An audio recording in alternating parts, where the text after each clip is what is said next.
안녕하세요. 대업에서 자동차 산업과 2차 전지를 담당하고 있는 멘토 한중입니다. 자, 오늘도 코오롱 모빌리티 그룹 함께 보도록 할 건데, 코오롱 모빌리티 그룹이 이제 최근에 주가 변동성이 좀 확대되는 것 같더니 좀 주춤하는 모습이 보여지고 있습니다. 그래서 현재 투자 포인트는 어떤 것을 봐야 할지에 대해서 좀 말씀을 드려볼 거고요. 주주환원에 따른 자사주 소각 가능성도 한번 얘기를 해보도록 하겠습니다. 최근에 이제 첫 배당도 진행을 하게 됐죠. 첫 배당도 진행을 했고, 그리고 코오롱 모빌리티 그룹 같은 경우는 유통 주식 수도 굉장히 적습니다.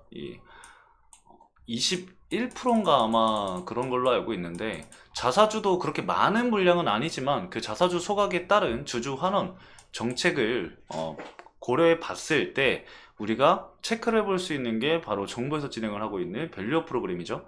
이 밸류업 프로그램 관련해서도 한번 말씀을 좀 드려볼 거고요. 이 차량 구매력이 높아지는 시기는 과연 언제인지에 대해서도 간단하게 좀 말씀을 드려보는 시간 가져보도록 하겠습니다. 차트가 형성이 된지 뭐 오래 안 돼서 사실 차트 분석을 진행을 하기보다는 최근에 있었던 이슈라던가 아니면은 추후에 추후에 나올 수 있는 이슈들을 좀 말씀을 드리는 게 좋을 것 같아서 그 부분을 좀 중점적으로 말씀을 드려볼 겁니다. 자, 우선은 현재 유통주식 수를 보면은 21%로 나와 있죠. 21% 1300만 주가 되어 있는데 주주 현황을 보시면은 자사주를 약 2.3% 정도 보유를 하고 있습니다. 140만 주 정도를 보유를 하고 있는데 자사주 소각을 진행을 하게 된다라고 한다면은 주주환원 정책으로 인해서 단기적인 좀 주가 반응은 좀 있을 것으로 예상이 되고 있습니다. PBR이 그렇게 높은 것도 아니고 현재 거의 1배 조금 넘는 것으로 확인이 돼요. BPS가 현재 3,040원이다 보니까 현재 주가가 3,500원이니까 계리율이 그렇게 크지는 않습니다. 하지만 매출 성장이 꾸준히 이루어지고 있는 상황이고 23년도에 이제 출범 이후에 2조 4천억이라는 매출을 달성을 했기 때문에 이후에 이제 성장성도 우리가 기대를 좀 해볼 수가 있겠죠. 최근에 주가 변동성이 나왔던 이유는 두 가지로 볼 수가 있습니다. 자, 첫 번째로는 여러분들도 아시다시피 실적 부분이죠. 자, 그리고 두 번째로는 로터스 관련해서 로터스 자회사가 이제 나스닥에 상장을 진행을 하게 됐는데 이 로터스가 유럽의 스포츠카 브랜드거든요. 로터스의 국내 이 독점 판권을 코오롱 모빌리티 그룹이 가지고 있습니다. 그래서 그 관련주로 엮이면서 주가가 반영을 좀 한 것 같습니다. 하지만 이후에는 이제 좀 주춤하는 모습을 보여주고 있는 모습인데 일단 실적 관련해서 좀 말씀을 드려보면은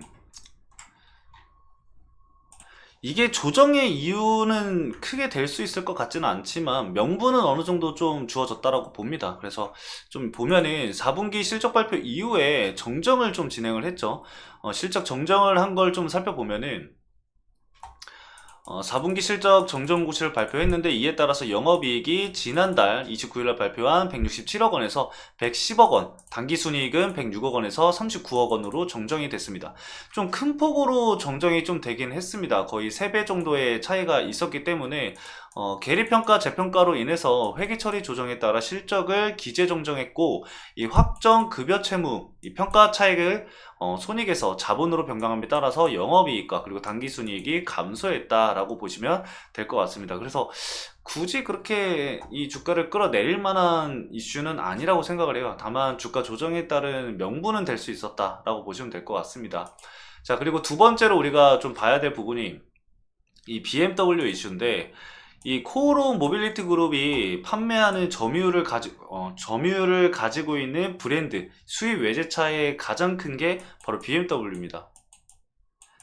BMW의 27%인가 아마 점유율을 가지고 있을 거예요. 그래서 BMW의 판매량이 이 코오롱 모빌리티 그룹에 굉장히 중요하게 영향을 미친다고 보시면 될 것 같은데 원래 이제 수입차의 이 BMW가 1위를 거의 한 8년 동안 못한 걸로 알고 있습니다. 근데 최근에 뭐 1위 탈환 이런 기사를 제가 봤었던 것 같은데 해당 기사를 좀 살펴보면은 벤츠를 밀어버렸습니다. BMW가.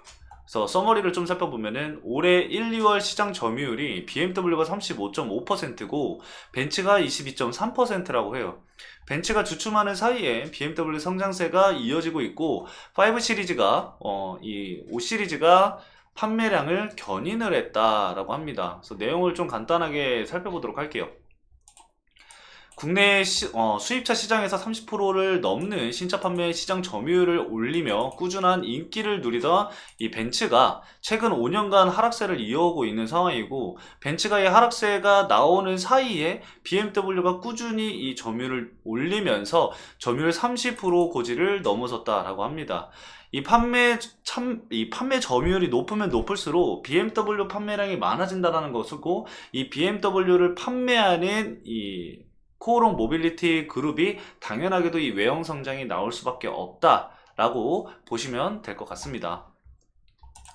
자, 전년 동기 대비 판매 대수가 22.5% 감소를 했는데, 같은 기간 BMW는 1,419대를 팔면서 35.5%의 점유율을 올렸다라고 하네요. 굉장히 좀 빠르게 점유율을 치고 올라가고 있는 것 같습니다. 그만큼 5 시리즈가 굉장히 잘 팔린다는 거겠죠. 그래서 여기도 보시면은 BMW가 19년도만 해도 18% 점유율에 그쳤지만 2020년도에는 21.2%, 21년도에는 23.8%, 22년도에는 27.7%, 23년도에는 28.6%로 계속해서 상승세를 이어오고 있는 상황이고, 1월, 2월, 24년도 1월에서 2월부터는 현재 35.5%를 차지를 하고 있다는 거죠. 그래서 BMW 관계자가 이 프리미엄 세단 뉴 5 시리즈, 5 시리즈의 인기와 그리고 스포츠 유틸리티 차량, 그리고 순수 전기차 등의 고르게 판매가 주요했다라는 것으로 좀 풀이가 된다라고 해요.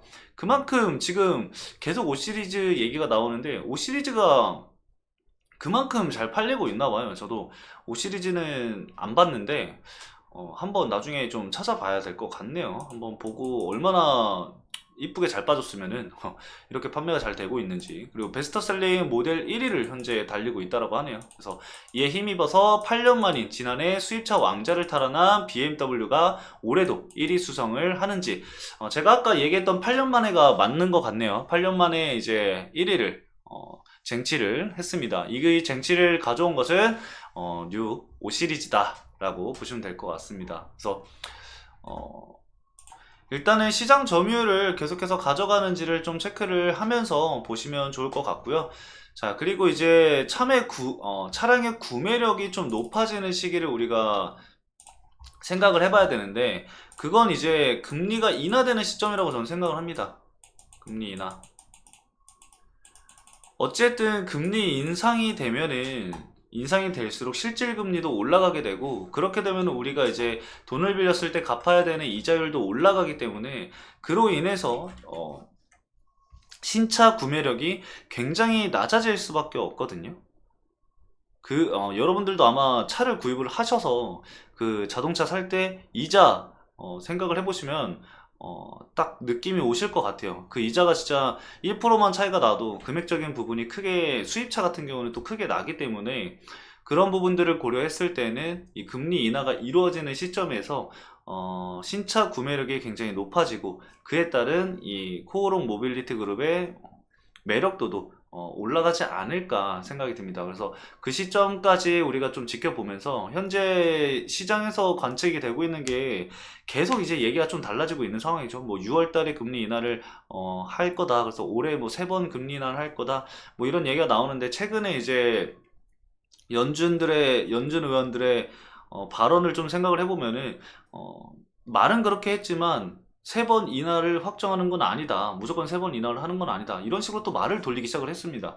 경제 지표가 좀 좋지 않게 나오고 있다 보니까 말을 돌리기 시작을 했는데, 그래서 이거는 금리 인하를 언제 할지는 좀 지켜봐야 될 것 같아요. 인플레이션이 잡혀야 되는 부분이기 때문에. 이번 주 금요일은 고용지표 발표가 있고, 그리고 다음 주에는 CPI 발표가 있습니다. 그래서 그런 부분들을 우리가 좀 감안하면서 주가 변동성도 좀 체크해 볼 필요가 있다 까지 말씀을 드릴 수가 있을 것 같습니다.